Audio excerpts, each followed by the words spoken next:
Hello everyone, welcome to my channel story with me. आज की कहानी है धोखेबाज। आज मैं अपनी सहेली दीपाली की स्टोरी आपके साथ शेयर कर रही हूँ। दीपाली मेरी पड़ोसी है और वह मेरी अच्छी फ्रेंड है। अब पिछले 1 साल से वह बहुत परेशान है और उसकी परेशानी की वजह है एक लड़का जिसे वह टूट कर प्यार करती है, लड़का जिससे के लिए वह कुछ भी कर सकती है। उस लड़के का नाम है सुमेश चक्रवर्ती। आइए आपको शुरू से बताती हूँ। सुमेश और दीपाली कोचिंग में साथ ही पढ़ते थे। सुमेश उसके बैच का सबसे हैंडसम लड़का माना जाता था। लड़कियां उसके लिए दीवानी रहती थी, पर दीपाली ने कभी इस ओर ध्यान नहीं दिया। वह अपने काम से काम रखती थी। लेकिन एक दिन दीपाली शॉक्ड रह गई। उसने देखा कि सुमेश की नजर उस पर टिकी हुई है। पहले तो उसे यह कोई वहम लगा, लेकिन फिर जब कई बार ऐसा हुआ तो उसे यकीन करना ही पड़ा। शुरू में उसे यह सब अजीब सा लगा, लेकिन फिर धीरे धीरे अच्छा लगने लगा। उस दिन से दीपाली की जिंदगी ही बदल गई। वह अपने आप पर पहले से ज़्यादा ध्यान देने लगी, हमेशा सच संवर कर रहने लगी। एक दिन की बात है, दीपाली कोचिंग से घर लौट रही थी, तभी पीछे से सुमेश आ गया। उसने अपनी बाइक दीपाली के पास रोक दी और बोला, आओ दीपाली, तुम्हें घर छोड़ दूँ। दीपाली उसे मना नहीं कर पाई। वह बाइक पर पीछे बैठ गई। सुमेश ने बाइक को पहले गियर में डाला और धीरे से बोला, दीपाली, मैं तुमसे कुछ बात करना चाहता हूँ। क्या? दीपाली ने पूछा।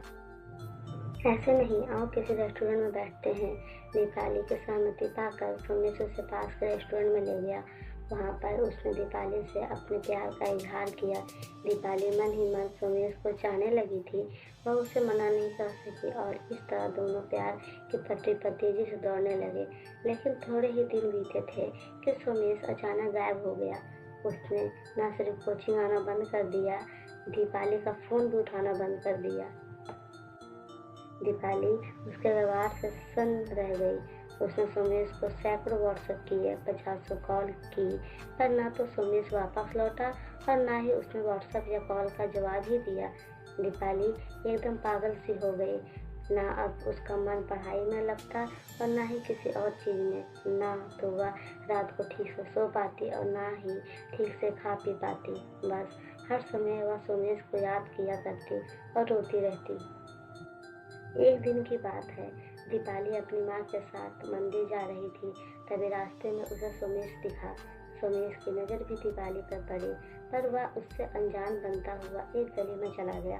दीपाली का मन हुआ कि वह भाग कर जाए और सुमेश को पकड़ कर झकझोर दे, पर माँ की वजह से वह रुक गई।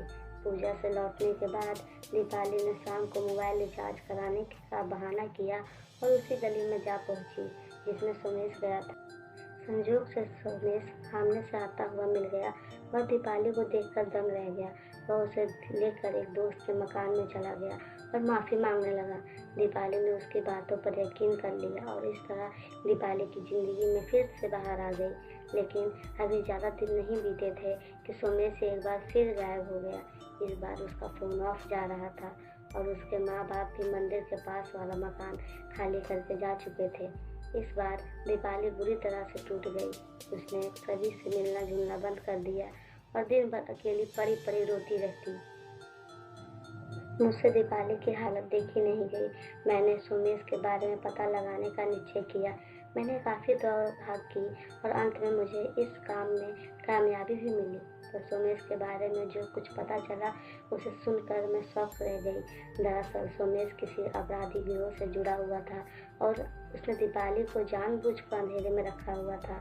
मुझे यह भी पता चला कि दीपाली की तरह ही सुमेश के कई लड़कियों से संबंध थे और वह उन्हें सिर्फ टाइम पास का जरिया माना करता था। मैंने कई बार सोचा कि दीपाली को यह सच बता दूं, पर हर बार एक अनजाना डर ने मुझे रोक लिया। क्या पता इस सच को दीपाली बर्दाश्त ना कर पाए और कोई ऐसा कदम उठा ले जिसके लिए मुझे ज़िंदगी भर पछताना पड़े। फ्रेंड्स, मैं दीपाली से तो सच नहीं कह पाई, पर आपसे कह रही हूँ, अगर आप अपने आसपास देखें तो आपको तमाम ऐसी दीपालियाँ मिल जाएंगी जो बिना कुछ सोचे समझे लड़कों की बातों पर यकीन कर लेती है और फिर अपनी ज़िंदगी बर्बाद कर लेती है। अगर आपके साथ भी ऐसा हो रहा हो, कोई लड़का आपसे अपने प्यार का इजहार कर रहा हो, तो यूं ही उसकी बातों में ना बह जाए। पहले उसके बारे में पता कर ले, उसकी सामाजिक स्थिति और ऐतिहासिक भूगोल पता कर ले, वरना कहीं ऐसा ना हो जाए कि एक दिन आप भी खुद को दीपावली की हालत में पाए और तब शायद आप अपने आप को माफ़ भी ना कर पाए। फ्रेंड्स, अगर यह स्टोरी आपके दिल को छू जाए तो इसे अपने फ्रेंड्स के साथ शेयर ज़रूर करें। क्या पता आपकी वजह से किसी दीपावली की ज़िंदगी बिखरने से बच जाए। Thank you. फ्रेंड्स, आपको स्टोरी कैसी लगी हमें कमेंट करके ज़रूर बताएं। स्टोरी अच्छी लगी तो लाइक करें, शेयर करें, चैनल को सब्सक्राइब जरूर करें।